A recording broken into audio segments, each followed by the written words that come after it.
Get your cell phones out tonight, folks. I want to know what you think. Tonight's text survey is, in his first year, has President Obama delivered change you can believe in? Text A for yes and B for no to 622-639. I'll bring you the results later on in the show.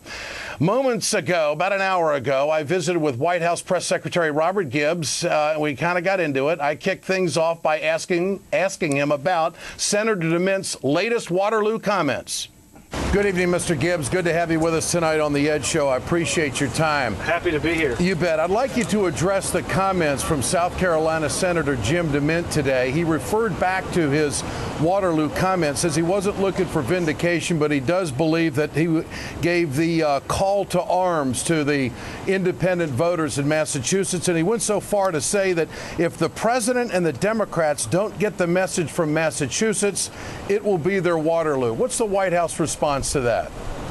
Well, look, one of the things that happened yesterday as this election was going on in Massachusetts, health insurance stocks gained $4 billion in market capitalization as a result of yesterday's election. So understand clearly that Jim DeMint and others have positioned themselves lock, stock, and barrel, if I can use that reference, on working on behalf of insurance companies to prevent people from getting the type of reforms and the type of affordable health care that they need. That's one of the arguments that we're going to have going forward. Are you on the side of big insurance companies preventing children from getting access to health insurance that have pre-existing conditions, or are you on the side of that family? I think Senator DeMint and everybody is going to have to answer to the voters on that question next year. So why didn't the independent voters in Massachusetts get that message? What happened?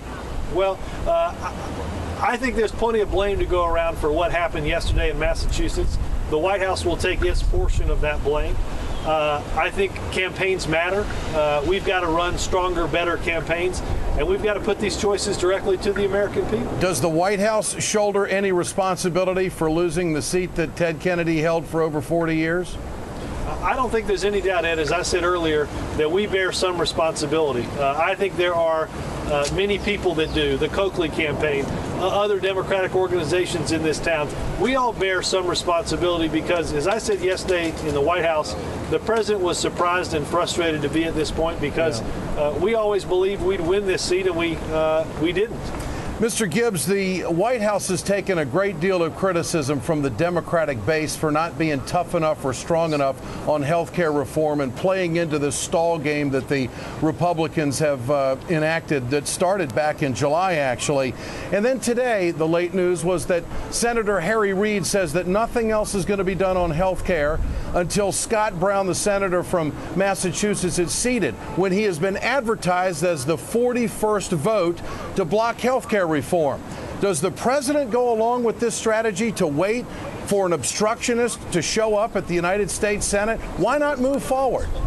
Well, Ed, we've got a bill that's passed the United States Senate, and one of the ways that is being discussed to get health care reform, to make it a reality, is to have the House work on the Senate bill.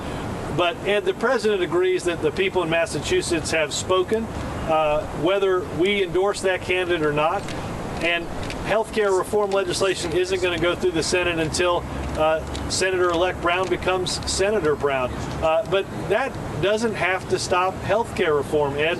The president understands the anger and the frustration that the American people feel about the economic situation that this country is facing, that we have 10% unemployment, that millions of people have lost their jobs over the course of the last 2 years in a recession, and even before that, they felt economic insecurity.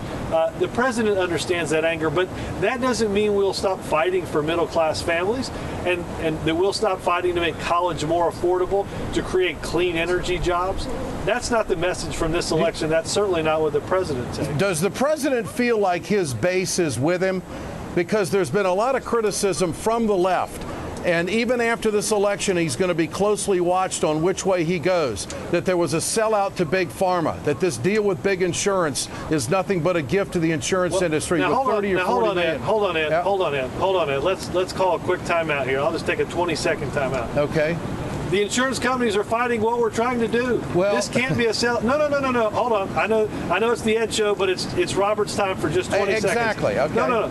But if if what happened yesterday caused insurance stocks to increase in a market cap by $4 billion, and the guy they elected wants to stop health care, how is it, I don't understand the math that would make what we're trying to do pro big health insurance. Well, look, Ed, I hear that as a criticism, but I know there are smart people like you, there are smart people like me, there are smart people all across the country that understand that's simply not the case. And I think to continue to say that does a tremendous disservice for all of those who have, through blood, sweat, and tears, gotten health care this close. Well, why wasn't there? Ed, let's not do what we're really good at in the Democratic Party. Yeah. Let's not get a big room, right? Let's not get a big room, get in a big circle, and fight with each other. Let's pass health care reform. Let's make sure that that family in Waterloo, Iowa, who can't get health insurance reform because their child has a pre-existing condition, because a big insurance company in this country said, your child can't get covered because we determine he has a pre-existing condition.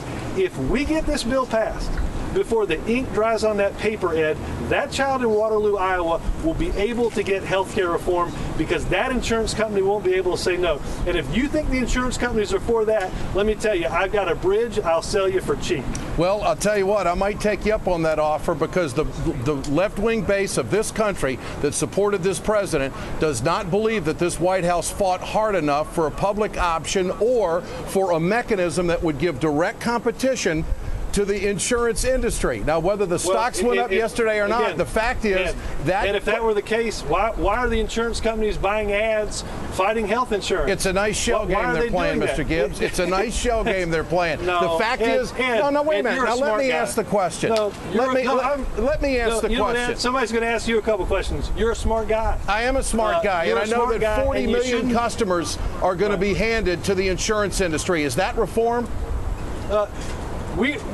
Ed, what we're going to do is make sure every person is covered. That's been the progressive dream for 40 years. That's a good part of it. But understand, Ed, we're going to make health insurance companies do what they don't want to do. Okay. If you think they want to give health insurance to that child who then they why say is has your a base pre-existing disgruntled, condition, Mr. Gibbs? Mr. Gibbs, why is your base disgruntled? Ed, let's have a conversation. I won't talk over you. You won't talk over me. Right. But let me make my point. Well, you filibustered me twice, but that's okay. Okay, well, I don't want to use the term filibuster because, let's just be honest, you and I don't have the votes to do a filibuster right now, that's okay? True. So let's understand this. If you think health insurance companies want to cover that child, why do they keep saying no to covering him now? Why will they be forced to cover him when we pass this bill? They don't like this bill, Ed. You know they don't like this bill. No, I think that they do like this bill. Let's tell people not what they want to hear, but what they need to know, which is the truth about the fact that health care reform is this close, Ed. All right. What you've wanted for 40 years and what everybody else has is that close. All right. The health insurance companies don't like it. We're going to close this gap. No, they don't. We're going to close that gap. We're going to cover everybody in this country. We're going to cut costs for millions of Americans. And that child right now that has to sit on the other end of the phone, their mother has to listen to an insurance company decide the health of their child.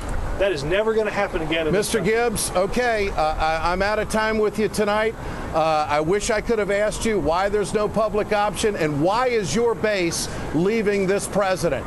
I think that that's something the White House needs to address. I really appreciate your time tonight, and I'm happy to come back and do this often. Let's do it. Well, you can do it tomorrow night if you want to. I got time for you anytime. I appreciate your time. I will see you tomorrow night. All right. Thanks so much.